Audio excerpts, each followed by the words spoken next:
presented by SK Sharma.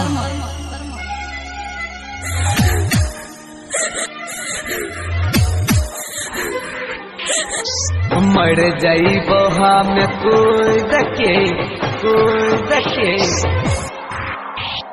गेहजन सुनन फड़ जाई गेहजन सुनन फड़ जाई। रिकॉर्डिंग बाय माँ चंडिका स्टूडियो सहरसा। दिल तोड़ के जद जाई भी गेहजन सुनन फड़ जाई गेहजन सुनन फड़ जाई।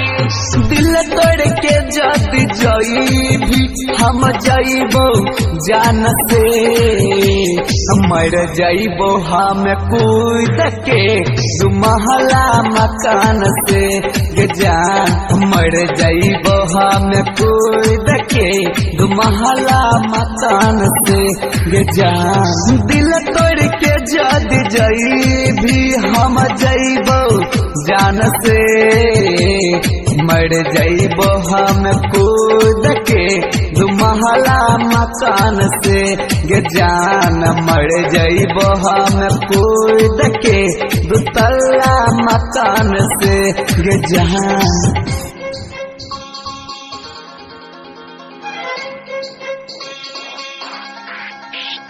Music by DJ Umesh, Sukhipur बाजार।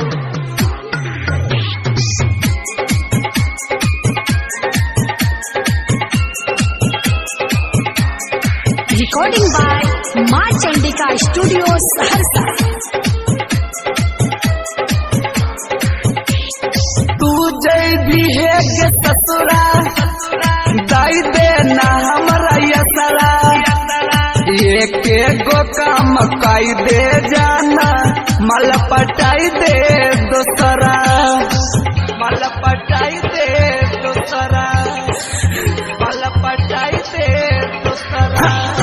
तू जय भी है गे ससुरा दाई देना हमारा यसरा एक गो काम काई दे जाना मल पटाई दे दूसरा मल पटाई दे दूसरा मल पटाई दे दूसरा। दाई गे दलही धोखा बुझली न दिल के चोखा अपना तू ओइन से मर जाइबो हम कूद के दू तल्ला मकान से गे जान मर जाइबो हम कूद के दू तल्ला मकान से गे जान। रिकॉर्डिंग बाय माँ चंडिका स्टूडियो सहरसा।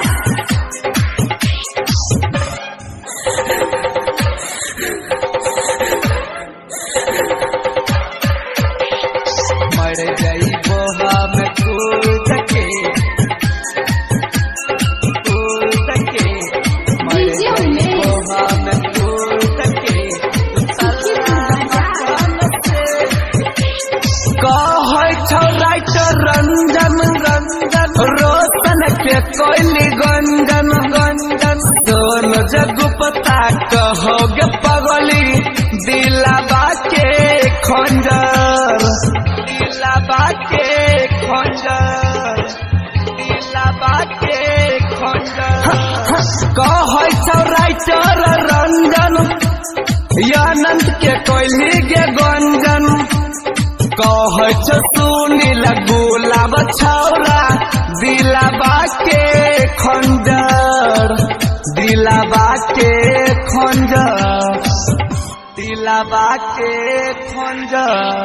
दाई के दलही तू धोखा बुझली न दिलाबा के चोखा अपना तू ऐन से हम मर जाइबो कूद के दू महला मकान से गे पगली मर जाइबो हम कूद के दू तल्ला मकान।